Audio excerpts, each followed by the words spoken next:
maqaan koo Boontuu Leenjisaan jedhama. Gandeen irraa dhufee ginda baratidha. Dhugaa baatiin koo waa Waaqayyo na gargaare, waa Waaqayyo naaf godhedha. Garuu Waaqayyo waan na gargaare baay'eedhaan mana danda'ame irra keessaa dhugaan baha. Kadhannaa guyyaa 10 irratti asuma halkan gaaf tokko dhufee maatsanii koo na dhukkuba ture. As dhufee gaafan kadhannaa guyyaa 10 kana hirmaadhu nama Waaqayyo baastariirraan sagalee raajiitiin natti dubbatame. Nalaanis lafan dhayennaa saniif of hin beeku. Dhufee asitti afurri hamaan narraa hiyyee maatsanii koo naasuniif waan na godhu taa'ee fincaanii fincaahu. Bakka seera deessuu miixattuutidha. Nani itti fayyadamu. Nan jilbeeffadhaa, nan dhaabadhaa, nan taa'a, nan ciisu dhaabadhu bakka namaa sana du'uma bichaan naafe jechuudha. Gaafanas dhufee qabee garuu Waaqayyo na gargaare du'as na oolchee salphinas qullaa buusuus na oolchee maraatummaas na oolchee na qarqaare asitti afurri hamaan 666 narraa hiyyee afurri qaalluus narraa hiyyee afurri budaas narraa hiyyee lakkaa'ee isinitti fitu seexanaan marratti wal geesse gaafas. Waaqayyo garuu narraa shiitumee narraa galagalcheera maqaan isaa ulfaatu. Waaw galateeffadhaa fi bareechaati. Haleluuyaa. Sinirraas gala hagaltu maqaa Yesuus Kiristoosiin. Mee yemmuu sana egaa akka yeroo haasaa miti ulfaataa ture. Akkam faataata maatsaniin kee kun akkamsitaa akkamitti mana fincaanii dadhaa akkamitti deemta mana keessa. Mana keessa jilbeebbiidhaan deema malee taa'ee fincaanii na qabu na siqiqa bakka too fincaan na qabu baatee natti tola. Fincaan na qabu na siqiqa nan daa'ima. Nan jilbeeffadhaa nan kaanan dhaabadhaa bakka mataa koo kana toon ofirraa buqqisee darbadhee oggaas natti furannatti fakkaata. Seera maraatuun guuta jechuudha naasan jechuudha. Mana keessa illee daa'imteeti. Mana keessa jilbeebbiidhaan deemaa teessoon qabadhaa nan gadhiisaa. Isallee namni cora bakka seera maraatuun guuta jechuudha. Yeroo sun kadhannaa guyyaa 10 ture. Dhuftee ndaamuroo sanallee dhaabachuu taa'uu dandeessu turte baay'eesaa. Asillee seenee teessoo kanarra taa'uu hin dandeenye biiroollee dhufee naa kadhadhaa siniin jedhe. Sinirree naa kadhattanii bakka naa kadhattanii booda waan takka nagarree maqaan isaa ulfaatu naa galateeffadha. Galateeffadha bareechaati.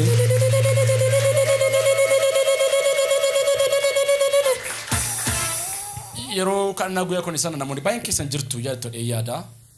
Anaaniyyuu urufa keessa si duukaa deemaa turre karaa nurra dhufus beeku fakkaata.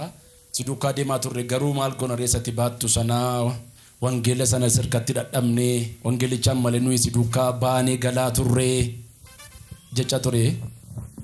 Wangeelli kuni malki isaatu gurraacha malee budaa ofitti hin butu, seexan ofitti hin butu, 666 ofitti hin butu.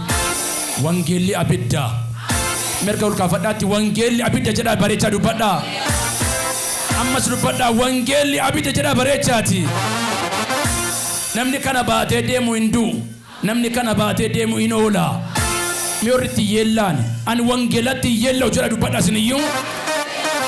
Innumna Waaqayyoo jedha dubbadhaa bareechaati. Meel takka waatu ta'a ulkaafadhaa mee warri wangeelicha qabdan olma kaafadhaa wangeela. Sagalee jabaadhaan ani wangeelatti illee yoodha ayyaati. Innumna Waaqayyoo jedha. Nan lallaba jedha. Ittiin qaana'u jedha dubbadhaa bareechaati. Sinirkaa jiraatu maqaa Yesuus Kiristoosiiti. Innaa baroodee iyyeerraa sokkee guna warra Waaqayyo garuu fayyisee yeroo sana mucaa garaatti hin baatu turte. Okay, innaa mee akkam ture deemsi jiru? Achumaan booda nan fayyee eegasii immoo garaattis garaatti naafeen booda immoo iddoo biraan ture. Guyyaa gaafa seexanna sitti narraayyuu garaatti baadheesi naasan ji'a 7dha. Baadhee garaatti baadhee dhufe asuman ta'a ture as bahee kurnoo kennuufan as bahee sagalee raajiitiin ammas namni Waaqayyo natti dubbatee du'a akka deessuuf seexanni qindeessee jira garuu Waaqayyo du'aan deessuus hin jedhe jira baattanaan jedhe sagalee raajiitiin natti dubbatame asumaan seexanni narraa hiyyee hin bahee anis du'aan baannee maqaan isaa bara baraan haa galateeffamu jira baadhee fuula keessan dhaabadhee naa galateeffadha. Galateeffadha fi bareechaati.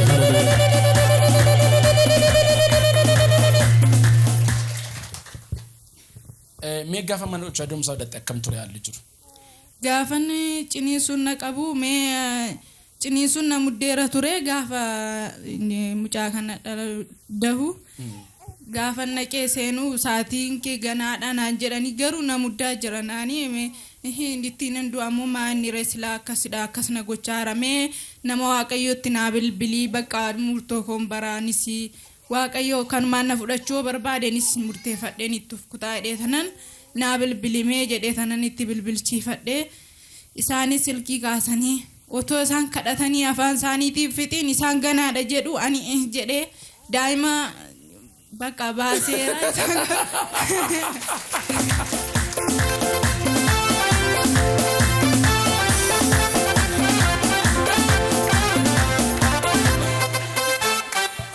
ajaa'iba siniifis waaqayyo salphisu bareechaan hin jedhaa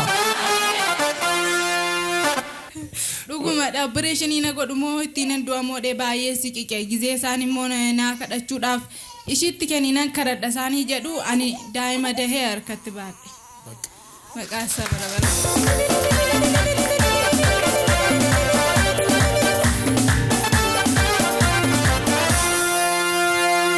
mee doktiriin ganaadha doomsi kee ganaadha jedhe sun maaltu itti dhaga'ame?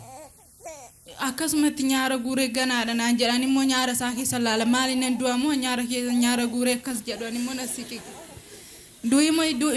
du'itti sodaadhee tanan ija keessa laala. Hadagaadhaan.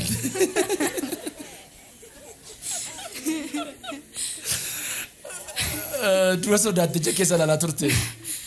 Naasaniif rifatan garoonis immoo ijuma isaanii keessa laala maal manaan jedhu ittiin duutamoo bakka ta'uu dide moo opereeshinii taasifamu billaan natti qaratu moo akkam laata dheen urufa keessa laala duuba. Naqaluma fitti yaadatti. Maqaa isaa ulfaatu. Mucaa fayyaa baatte diinni cinqaana'e si kabaje waaqayyo. Ameen. Mee galateeffadhaa fi bareechaa ta'e.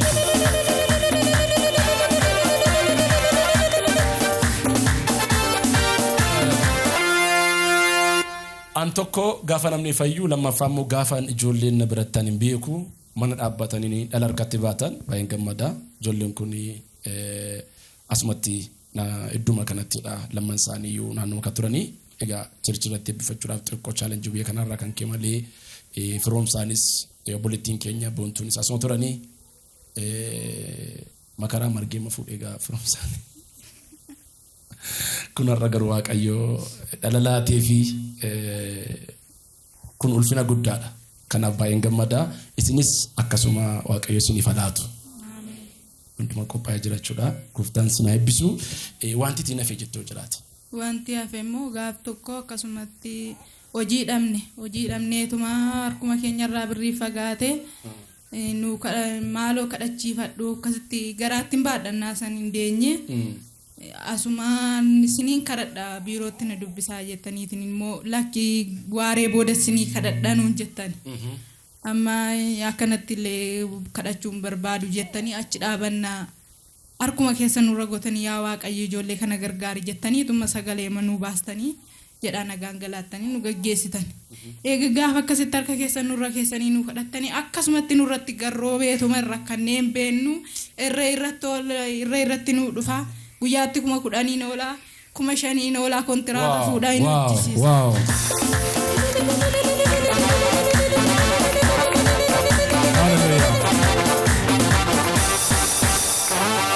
Mi harka bitaa mirga bal'ifadhaa irratti wal guureessiniif dhufu.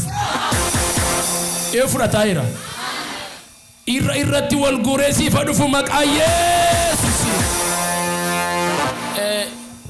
Yaaddoo dhagaa isheen ati doomsatti deemtaa. Doomsatti na deema. Hojiin immoo dhibee. Dhibee. Yeroo sana maaltu itti dhagahame gaafa inni waan sitti kennu dhabu gaafa birrii. Nan siqiqa bakka na yaaddaa daa'imti kun illee na keessatti cannaqamti bakka yeroo hunda ofii kiyyaallee lafa naan mara gizeen cinqatii itti galu jechuudha. Wanti yaaddoftu waanuma birriin dhibeef.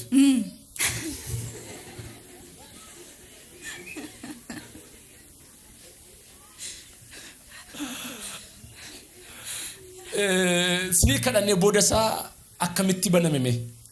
Eega kadhattanii booda hin dawwalanii waamu. Okay, dawwalanii ma waamu? Dawwalaniituma waamu. Kotto jijjiraa. nama sagaliif har'a galgala sifa jalqabu. Noorni nama barbaada harka balleeffadha. Inni seexana har'a argitee bor dhabdaa isa waaqayyo banu garuu itti gammadda. Mee bilbiluma ol kaasaa. Tokko lama sadii maqaa dhiigicha isa dhangale dhiiga Yesuusiin bilbila amma ol fudhame kun bilbila kabajaa, bilbila ulfinaa, bilbila eebbaa biyya keessa biyya alaa iimeeliidhaan, meesejiidhaan, telegiraamiidhaan, Ameerikaarraa, Kanaadaarraa, Awustiraaliyaarraa every country maqaa Yesuus Kiristoos irratti eebba awwaajeera. Namni takka doolaarii qayyaree nyaanni ammaan booda doolaarii nyaatu. Paawundii, shilingii, niira maqaa irratti asii labseera. Ta'eera jedha ayyaati. Noorri hin taa'ettan. Yaaddoo mana kee keessa jiru irra waaqayyo gabbaaseera. Bareechaa hin taa'edha. An waa'ee bilbilatti kechuu kana hunda caalaa nata mana dheeyyaadha. Yoo baay'ee maala ulfaata tokko ture sabaan kadhadhaanii gidduutti rakkina yaadeen qomeedheen anis ol fuudhe waldaa goodaa ture ol fuudhe tan kadhadha. Sabooda mucaan tokko mana baankii hojjetu obboleettii isheetu Londoniin jira. Nagarootee nan kadhannee fi gaafa raawwannu dhimmi suni piroosesii ture waraqaa harka galfachuu ture. Waaqayyootu isheen natti himeen waraqaawweetu harka kee galaa yaaddoo waggaa baay'ee yaaddofte sana xumureera waaqoon jedhee amiin jettee boossee fudhatte. Egaa namni rakkina keessa jiru hin fudhatas waan ta'eef fudhattee gaafa xumurame jedhu utuu ni dhugaadhaan jettan gaafa asitti zarazzaradhu bakka torban sana hundumaa baguma sirriitti kadhadhachaan deema bilbilaan. Har'as namatu miraakilii jiraata. Mi'oorri waaqaaf hin danda'amattan. Yaaddoon gadhee dabar. Yaaddoon fokkisaadha. Bareecha har'aa kaasee yaaddoodha bareechaati.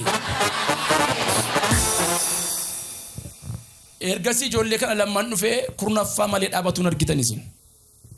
Dhugaadha. Akkamanti waldaallee jira inda'uun wanti qonni atu dubbate bareeda yaada wanti nafa hin jiru jettu jiraate.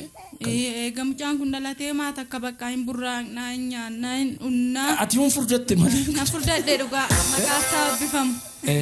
Naa ta'eera maqaan isaa galateeffamu. Isti sarraan moo yaada gabba fudhannaa. Okay. Wanta ina fe jettu waan gababaa waa'ee ishee moo wanta biran darbu jettu daqiiqaa tokko killama duwwaadhaaf. Waa'ee ishee waan biran darbine garuu akka ishiin amma taasofte kana jedhamti. Baay'ee jireenya ulfaataa keessa amma kadhadheef yookaan amma tokko yoo nan kadhadheef itti furamanii takkaadhuma yoo baay'ee baqa hamma duukaatutti wallaaltu dagasiidha. Sana bira baqa harkaanis nama cirtii yoo barbaadde mana ciniinu banutti. Baqa osuma kadhadhu bishaan kadhataa soona fuudhee itti naquuf jenna harkaa fa'aa kannatti. Osuma kana kannoo guyyaa tokkos fidee buumannotti biirootti gaafa fidee haa kadhatamuuf jedhu kadhattanii fi ennotanii achumaan galgaluma sana immoo deebinee dhufne kadhannaa guyyaa 10 gaaf kana baqa seexannaa achi dhaabbatanii lubbuu baduuf jettu tokkoon oolcha sagalee raajitiin gaafa dubbatamu. Kaza achumaan qabnee irraa kan ol qabadnee irraa hundi keenya yoo ol qabadhaatanii harka keessan ol qabadhaatanii sagalee baastanii gaafa kadhattan achuma gaaf kana achumaan lafa dhoofte. Ergasii achumaan qabanii as baastanii asumatti seexanii keessaa ayyaa turte. Erga guyyaa sanaati dhukkubni takkittiin kan jedhamu annoon argeen beeku. Ishii dhukkubsachaa yeroo takka dhuma annoon hin beeku. Ergasii bakka simbocorres. Nagaa ishiitti ergasii. Kana isa waan hundumaa gochuu danda'u isa du'aa kaasee fayyaa godhu waaqayyoof nuun galateeffadha. Galateeffadha fi bareechaa.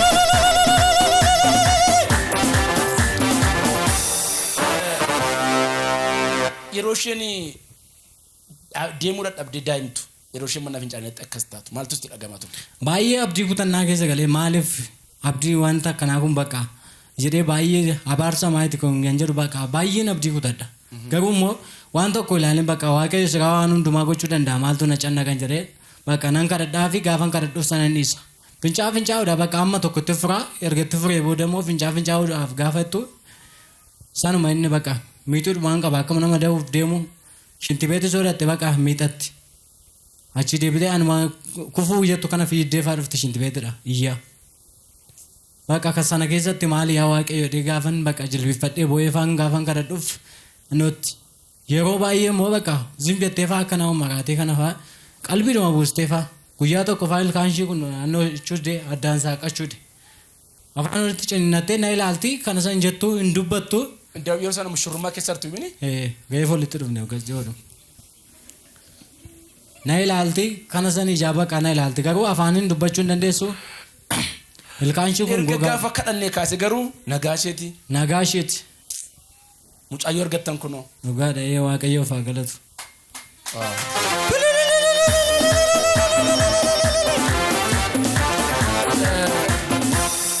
abbaa manaa jechuun mataadha yeroo hojii dhabu yeroo harka duwwaa tottoree jettee asaa turte mee haalli sun akkam ture yeroo caa baqa baay'ee dukkana ammaatadha wantichi namaaf hin galu gaafa dukkanni ammaate immoo ifatu ba'uuf jedha waan ta'eef dukkanni ammaata baqa hojiidhuma kan jedhamu takkaadhuma hojiin argadhu baqa nan ba'a akka namaan nan barbaada hin jiru hin jedhu malee nama soonan gaafadha hin jirudha baqa homtuu hin jiru garuu abdii kutadheetuma baqa qoy baastarii faarra dirqamu kadhachiifachuun qabadeen asitti dhaabbatanis illee waaree booddee deebi'atanis waaree booddee immoo deebuun hin danda'u fagootti waan deemnuuf inni kana booda hin dhabinaa ittanii nu eebbistanii dhalli kun abaarsatti hin dhalatanii heebbattaa dhalatu ittanii asii galee gaafa guyyaa lammataasaa nan deemee bakka birrii 1,000 gad hojjedheen beeku guyyaatti yoo xiqqaate birrii 5,000 kontiraata nan qabaa 10,000 akkuma akka kontiraata qabeen noodha sarraatanyaadhaa ofii kiyya kanaan barbaadaa ture sarraatanyaadhaa of jalatti qaca'ee hojjechiifadha. Amazing.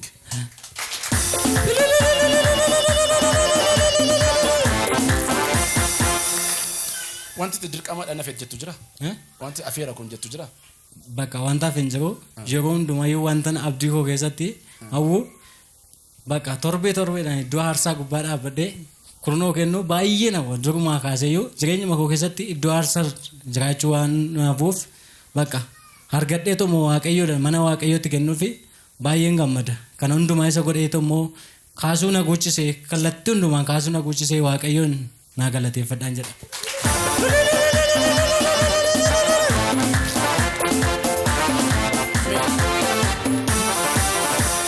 namoota akka rakkina garaagaraa keessa jiraniif mi waa'ee waldaa kana waa'ee kadhatanii argachuu waan xiqqoo waan jettu qabatte.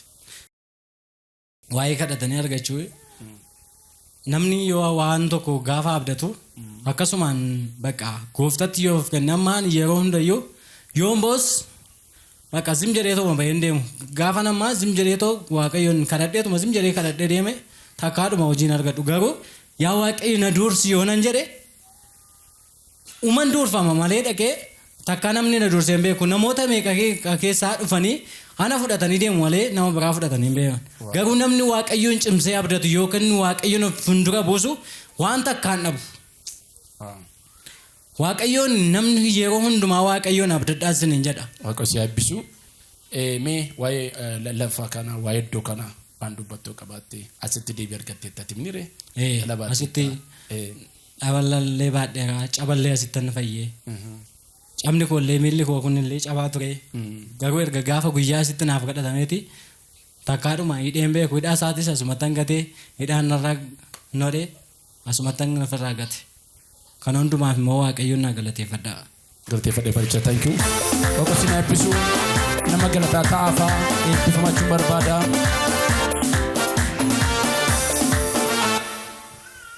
Ijoollee immoo itti siniif daddabalamanii ishee kanaaf gabaabtaa kadha. Daa'imni kennaa keedha. Ameen. Situ laateef. Ameen.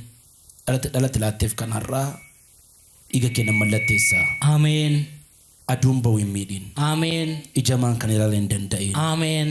Ilaa daa'ima kana duukaa eebbatu dhufa jettee eebba fiddi. Ameen. Ammas daa'ima kana maqaa abbaatti kan ilmaatti kan hafuura qulqulluu sadan waaqa tokkoon. Ameen. Daqiiqaansaa ji'oonni waggoonni torbanoonni fuula keetti eegamanii. Ameen. Harkaan ijaan kan miidhan hin danda'in. Ameen. Ulfinni kee irraa haa jiraatu. Ameen. Maqaa abbaatti kan ilmaatti kan hafuura qulqulluu sadan waaqa tokkootiin. Ameen. Eebbifamaa eebbaaf ta'a nama galateeffadhaa na galateeffadhaa fi waaqayyoon bareechaati. Thank you. Waaqayyo si eebbisu nagaadhaan maqaa. Thank you.